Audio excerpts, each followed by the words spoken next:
परेशानियां भरी पड़ी हैं। उन्हें लगता है कोर्स भी ख़त्म करना है, घर वालों के सामने अच्छा भी बनना है, घर वालों की बातें भी माननी है, दोस्तों के बीच में भी रहना है, सोसाइटी में भी अपनी इमेज बनानी है। हे दोस्तों, दिस इज़ संजय सिंह और आप मेरे साथ हैं सजवान क्लासेस में। जैसा कि आपने थंबनेल से देख लिया होगा, आज हम डिस्कस करने वाले हैं एडोलसेंस और टीन एज में इमेज फॉर्मेशन। और इमेज फॉर्मेशन कोई ज़्यादा अच्छा वर्ड नहीं है, ज़्यादा बेटर बोलूँ तो पर्सनैलिटी, एंड उससे भी ज़्यादा सही तरीके से बोलूँ तो body image, that how we look like, इस बारे में हम बात करने वाले हैं। आज हम बात करने वाले हैं कि किशोर अवस्था, टीनेज जिसे हम लोग बोलते हैं, इस किशोर अवस्था में, टीनेज में बच्चे अक्सर क्या सोचते हैं, क्या नहीं सोचते। लेकिन इससे मुद्दे पे आने से पहले, इस टॉपिक पे बात करने से पहले, जस्ट मैं आपके साथ एक न्यूज़ शेयर करने वाला हूँ। अभी हाल फिलहाल में ही एक न्यूज़, एक खबर जो मुझे देखने को मिली वो ये थी कि उज्जैन शहर में 16 साल का एक बच्चा जिसका नाम प्रांशु है, क्वीर कम्युनिटी से आता है शायद, अभी कंफर्म नहीं हुआ, but he was a makeup artist on Instagram. Class 10th का एक बच्चा था, 16 साल का, प्रांशु यादव करके। और वो इंस्टाग्राम पे रील बनाता था आर्ट की, जैसे आपका ज्वेलरी से रिलेटेड कुछ फ़ोटोज़ या नेल आर्ट, या ये कह सकते हैं कि कई बार वो गर्ल्स की तरह साड़ी पहन के उसे आर्ट की फॉर्म में दिखाता था। तो उस बच्चे ने जब अपना इंस्टाग्राम पे रील, अभी रिसेंट दिवाली के आसपास, अपना एक रील पोस्ट किया, एंड उस रील को देखने के बाद कुछ लोगों ने उस पर कमेंट पास आउट कर दिए। एंड क्लास 10 का छोटा ही बच्चा था, वो इसे झेल नहीं पाया एंड ही कमिटेड सुसाइड, आत्महत्या कर ली उस बच्चे ने।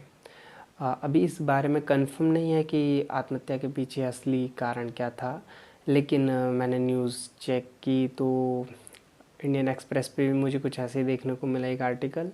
अमर उजाला में भी लगभग सेम एक आर्टिकल देखने को मिला। मुद्दा ये नहीं है कि मैं इस बारे में डिस्कस करने वाला हूँ कि टीनेज में बॉडी इमेज जो बच्चे बनाते हैं, बॉयज़ या गर्ल्स, लड़के लड़कियाँ, जो भी इमेज अपनी डेवलप करते हैं, वो कैसे करते हैं, कैसे नहीं करते, सोशल मीडिया पर उस पर क्या फ़र्क पड़ता है। इम्पॉर्टेंट ये है कि जो अपना बॉडी इमेज क्रिएट करते हैं कोई भी बच्चा, क्या हम उसे किस तरीके से देखते हैं। And this is again about our society, हमारा समाज कैसा है, कैसा नहीं है। हमारे समाज में सभी तरीके के लोग रहते हैं, rather they are male, female, girls, boys, whatever. तो जिस तरीके का समाज है हमारा, हमारे समाज में सभी को बराबरी का हक है। हमारे समाज में इवन हमारे सुप्रीम कोर्ट ने LGBTQ जो कम्युनिटी है उसके बारे में खुद अपना डिसीजन दिया है।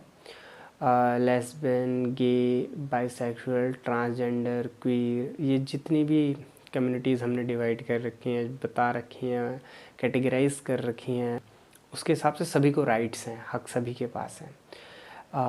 लेकिन इस तरीके से एक सोशल मीडिया पे किसी बच्चे को बुली करना या उसके रील्स पे कमेंट करना, जिसकी वजह से उसने इतना क्रिटिकल डिसीजन ले दिया, कहीं ना कहीं हमें, हमारे समाज के लिए सोचने के लिए मजबूर कर देता है।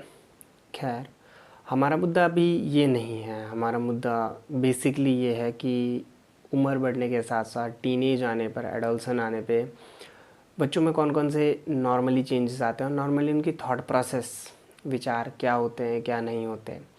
For most of the teenagers मैं ये ज़रूर बोलूँगा कि जो भी टीनेजर हैं हमारे, जितने भी एडोल्सन की एज में जा रहे हैं, जो अपने बचपने से उठकर थोड़ा बड़ी एजेस में बढ़ रहे हैं, अभी स्टेप ले रहे हैं अपनी लाइफ में आगे के लिए, उनके बारे में एक बड़ा कॉमन सा कॉन्सेप्ट है। और ये कॉमन सा कॉन्सेप्ट हमारा ये कहता है कि जितने भी हमारे टीनेजर्स हैं, हमारे टीनेजर्स में एक नॉर्मल कॉन्सेप्ट पाया जाता है, image. Image basically how you look like, एक तो ये वाला कि मैं कैसा दिखता हूँ, दैट पॉजिटिव बॉडी इमेज और हेल्थी बॉडी इमेज हम इसे बोल सकते हैं। और एक होता है नेगेटिव बॉडी इमेज और unhealthy body image. That positive body image, मैं जैसा दिखता हूँ मैं वैसा ही खुद में सेटिस्फाइड हूँ, दैट इनफ, मैं ऐसा ही हूँ। और नॉट ऐसा ही हूँ का मतलब ये नहीं है कि मैंने इसे मान लिया, ऐसा ही हूँ का मतलब I am happy with my body. ये आपका पॉजिटिव बॉडी इमेज है कि आप खुश हैं अपने बॉडी से। दूसरा अनहेल्थी बॉडी इमेज, जिसमें आप अक्सर खुश नहीं होते अपनी बॉडी से कि दैट मैं काला गोरा, या मेरा रंग थोड़ा दूसरों से ज़्यादा ब्राइट है, डार्क है, मेरी हाइट कम है, मेरी हाइट ज़्यादा है, मैं थोड़ा ओबेसिटी का शिकार हो गया, मैंने ज़्यादा खा दिया, या मेरी डाइट ज़्यादा है जिसकी वजह से मैं मोटा दिख रहा हूँ। These are about your body image, healthy and unhealthy image. But इससे ज़्यादा इम्पॉर्टेंट जो है वो है आपका what we think, that what our society thinking about us. ये कॉन्सेप्ट कुछ ऐसा है कि हम क्या सोच रहे हैं, ये हमारा समाज हमारे बारे में क्या सोचता है। दैट मीन्स सिंपली लोग हमारे बारे में क्या सोचते हैं ये भी हम सोच रहे हैं। क्या हमारा ये एक्ट सोसाइटी में, समाज में, मोहल्ले में, परिवार के बीच मेरी इमेज बनाएगा या मेरी इमेज को थोड़ा डाउन कर देगा? क्या मुझे एज अ स्टेटमेंट कहीं भी अगर कोई बात हो रही है तो मुझे अपना मुद्दा, अपना पॉइंट, अपना व्यू रखने की इंडिपेंडेंस है या नहीं है? एंड इस कंडीशन में बच्चा थोड़ा परेशान हो जाता है, that they are continuously studying, पढ़ाई अपनी जगह है। Now the second thing is about it, वो पढ़ तो रहे हैं लेकिन दोस्तों के बीच में अपनी इमेज डेवलपमेंट, मेरे दोस्त मेरे बारे में सुने, सोचे और मुझ पर ध्यान दें। और बोथ गर्ल्स बॉयज़ सभी में यही होता है, हमारी फैमिली हमारे बारे में सोचे, हमारी सुने, सोचे और हमारी बातों को भी वैल्यूज़ मिले। ये जो माइंड सेटअप होता है बच्चों का एडolescence में, जो ये माइंड सेटअप होता है कि हम क्या चाहते हैं, समाज मुझे कैसे देखे, समाज मुझे एक आइडल के रूप में देखे कि ये अच्छा लड़का है, गुड बॉय, गुड गर्ल, ये वाली इमेज, ये वाला होना चाहिए। But actually it is all about for your parents also. Parents की रिस्पॉन्सिबिलिटीज़ क्या है यहाँ पे कि वो अपने बच्चों से बात करें। फर्स्ट थिंग, आपको ना ज़रूरी नहीं है कि हर किसी टॉपिक पर डिस्कस करके एक रिज़ल्ट लाना है। Sometime it better to listen your childrens. ज़रूरी बात यहाँ पे आ जाती है कि आप अपने बच्चे की बात सुने। ये ज़रूरी नहीं है कि आप अपना डिसीजन दो। ये कोई नहीं मांग रहा आपसे यहाँ पे डिसीजन कि आप उसे ये बोलो कि भाई ये सही है, ये गलत है, ये ऐसा होना चाहिए, ऐसा नहीं। नो, यहाँ पे इम्पॉर्टेंट ये है आपका बच्चा फील क्या कर रहा है, उसे क्या प्रॉब्लम है, वो अपने बारे में क्या सोचता है, उसे क्या लगता है, उसकी बॉडी इमेज कैसी है, उसकी सोसाइटी में वो इमेज कैसी देख रहा है। एंड मोस्ट इम्पॉर्टेंट, क्या उसे अपने बारे में पॉजिटिव और basically we can say that healthy body image है या नहीं है। कहीं अनहेल्थी बॉडी इमेज तो नहीं है, कहीं वो अपने से ही तो परेशान नहीं है, क्योंकि दूसरों से ज़्यादा इंसान खुद से परेशान हो जाता है। सेल्फ अंडरस्टैंडिंग बिल्कुल नहीं होती। आप समझ ही नहीं रहे हैं कि आप खुद क्या कर रहे हैं। Given an example, basically classes में जब भी हम इंटरेक्ट करते हैं बच्चों से, देवर नॉट ऑल बट सम और फ्यू, और अगर आप क्लास में टेंशन नहीं दोगे तो लगभग सारे थोड़ी बहुत बातें करते रहते हैं। एंड उनकी बातें, उनकी गॉसिप जो होती है, इट इज़ ऑल अबाउट हमको क्लास के ख़त्म होने के बाद, और मे बी संडे के दिन क्या करना है, और मे बी सेड शाम को इवनिंग में क्या करोगे, मे बी इन ट्यूशन में क्या करना है, कौन सा टॉपिक चलेगा, या शाम को कहाँ पे मिलेंगे, कहाँ पे घूमने जाना होगा कहीं, या कौन सा आपका होमवर्क एक्सचेंज करना है।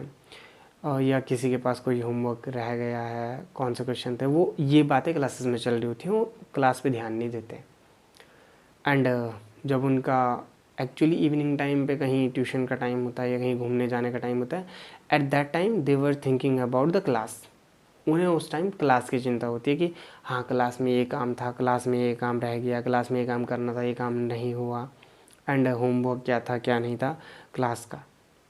दैट मीन्स पहले तो खुद को नहीं समझ पा रहे हैं, सबसे बड़ी प्रॉब्लम यह है। They are not understanding their self. उन्हें पता ही नहीं चल रहा हम एक्चुअली चाह क्या रहे हैं। They are just puzzled. उनके दिमाग में परेशानियां भरी पड़ी हैं। उन्हें लगता है कोर्स भी ख़त्म करना है, घर वालों के सामने अच्छा भी बनना है, घर वालों की बातें भी माननी है, दोस्तों के बीच में भी रहना है, सोसाइटी में भी अपनी इमेज बनानी है, और इतना सारा प्रेशर अपने दिमाग में लेकर चलते हैं।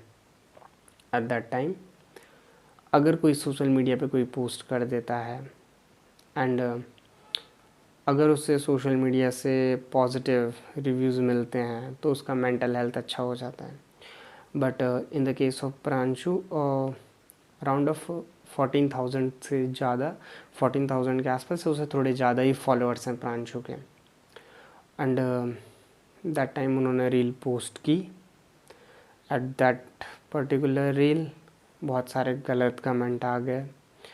बहुत सारे लोगों ने अच्छे भी अप्रिशिएशन दिए, लेकिन आए गलत कमेंट भी आए, जिसकी वजह से प्रेशर पड़ गया। And now we got result. Same image building process बड़ी इम्पॉर्टेंट होती है बॉयज़ में, गर्ल्स में, अपने सेम एज ग्रुप में फ्रेंड्स के बीच, या फिर सेम एज ग्रुप में अपोजिट सेक्स के फ्रेंड्स के बीच। ये कॉमन सी बात है कि बेसिकली हमारा इमेज डेवलपमेंट वाला कॉन्सेप्ट बहुत मायने रखता है हमारे लिए एडल्सेंस में। एंड इसका मैं ये नहीं बोलूँगा कि गलत है, सही है, क्या है क्या नहीं है, बट फर्स्ट थिंग, आपका इमेज डेवलपमेंट वाला प्रोसेस बहुत ज़रूरी है। बट इम्पॉर्टेंट इज़ दैट वो इमेज डेवलपमेंट यहाँ भी डिपेंड करता है कि आप अपने बारे में क्या सोचते हैं।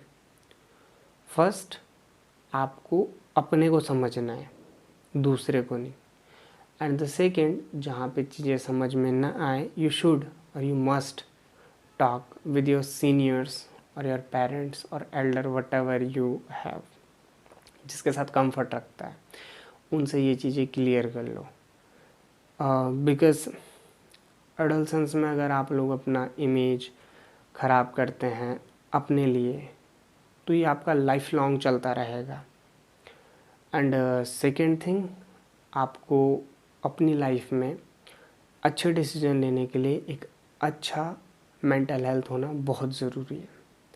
देन मे बी और मे बी नॉट, आप अपने बारे में पॉजिटिव नेगेटिव कैसा भी सोचें, but at the end of time आपको इस चीज़ पे फोकस करना है, your thought must be healthy toward your self. And अगर यहाँ पे कभी प्रॉब्लम आती है, then you must consult with your seniors.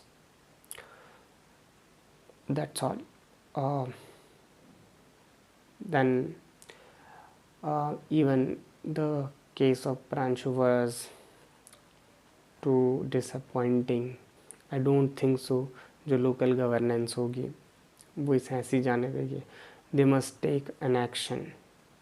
But as for us, as for citizen of our society, we must carry the burden on our shoulder yet and treat each and everyone equally.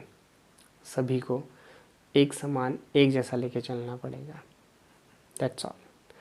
Then फिर मिलते हैं किसी और concept में। तब तक के लिए बाय बाय।